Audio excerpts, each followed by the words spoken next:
to the homework of lecture 24, where we talked about the control flow commands.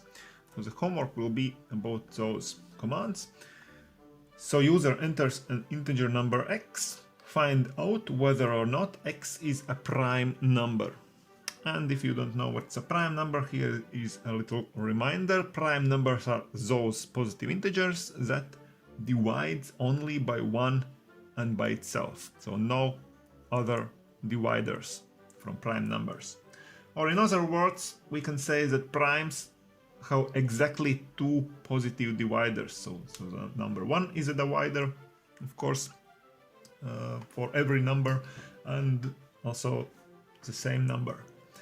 So for example, number 1 is not a prime because it only have one positive divider, so itself. And now maybe you need some algorithm implementation hints, some hints about how to create this algorithm if you don't need this extra information, so it will be a bit harder for you to think it out all by yourself. So go to this timestamp in this lecture to see the solution here. But if you need some hints, stay with me. So we can use those two definitions of prime numbers. This is one definition, this is another definition.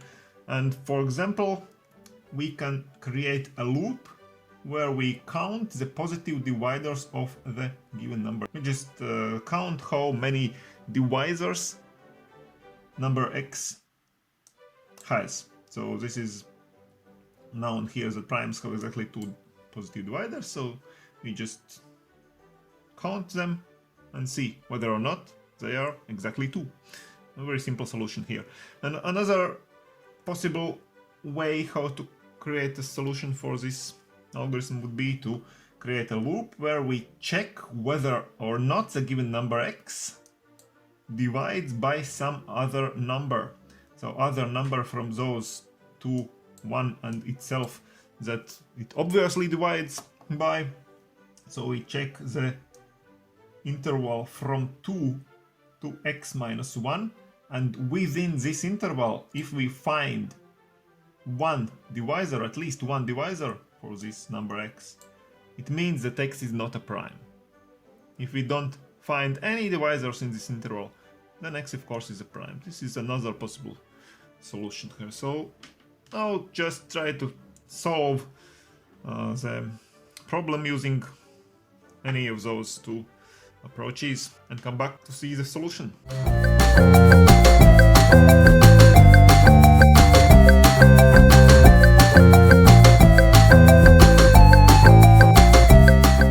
So the solution, let's start with those, with the first algorithm. Here will be two possible algorithms how to solve this problem. So first algorithm is counting the positive divisors of the given number x. So we just count how many divisors x has. And of course those divisors are only possible within this interval from x, from 1 to x. So no other interval should be looked. We just go through this interval from 1 to x, where possibly can occur any divisors of x, and we just count them. So this is a functional code. So the variable x is entered by the user, and the variable count is the count of the positive divisors of x, which we will count now. And we will do it here in this one for loop, very simple for loop, where we go by another variable I through this interval, this one from 1 to x. So I starts with 1 and I ends with x, so y, while I is less or equal to x. So we should include both endpoints of this interval, 1 and x. Also on here we just see whether or not x divides by I. So x divided by I, reminder, this percentage operator, reminder, equals to 0. It means that x divides by I, and in this case we just increase the count of divisors by 1. And if we go through all this interval, then at the end the variable count will contain the true count of the divisors of the number x. And now we can see after the for loop whether or not this count is exactly equal to 2, because only in this case the x is a prime number. So if count is true, we print out prime, it is a prime number, else we print out no, it's not a prime number. Very simple solution here. And let's see also another algorithm for the same problem here. The other algorithm is to check whether the given number x divides by some number by which a prime number can not divide. So from the interval, this one, 2 to x minus 1. This is an interval where prime numbers cannot have any divisors. Okay, so if we find at least one divisor in this interval, we know that x is not a prime number. So functional code again here. So again we have a for loop here, but in this case this for loop goes through the interval from 2 to x minus 1. So here we end without including x, while I is less than x, not less or equal to x. So we go only from 2 to x minus 1.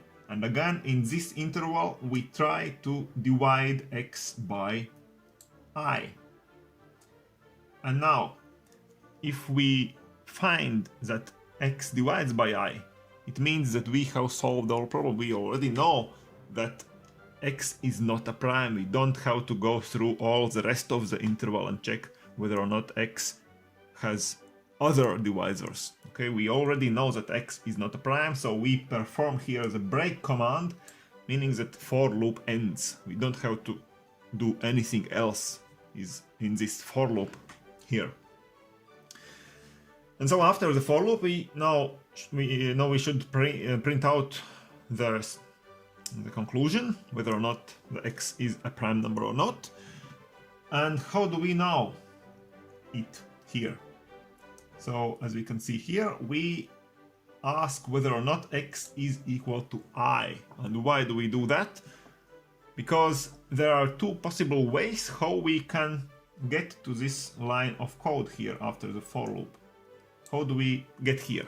So one way is when the for loop ends normally, meaning that we have gone through all the interval from 2 to x minus 1 and we haven't found any divisors, so we haven't executed this break command. So the for loop has ended normally. Normally means that the condition, this one here, has become false. And so the only possible way how this can become false is when I reaches the value of x. Okay, because while I is less than x, we go inside the for loop and we perform this division here. And when I will become equal to x, then the for loop ends. And therefore we check here if I is equal to x, then it means that we have gone through all the for loop and we haven't found any divisors, and we can decide that yes, it's a prime number. X is a prime number. And the other way, else branch here, else means that I is still less than x, because we have used the break command and we have jumped to this next line of code out of the for loop before it normally ends. So meaning that I is still less than x, but we break out because x divides by I, and therefore we can print out here that it is not a prime in this case. So this is how we can use very efficiently the break command in this case to solve the problem of prime numbers. Okay, I hope you have solved this problem by yourselves in one way or another. If you have any questions about this homework or any other topics, of course, please let me know in the comments section. down below or to other videos, and see you in the next video. Bye!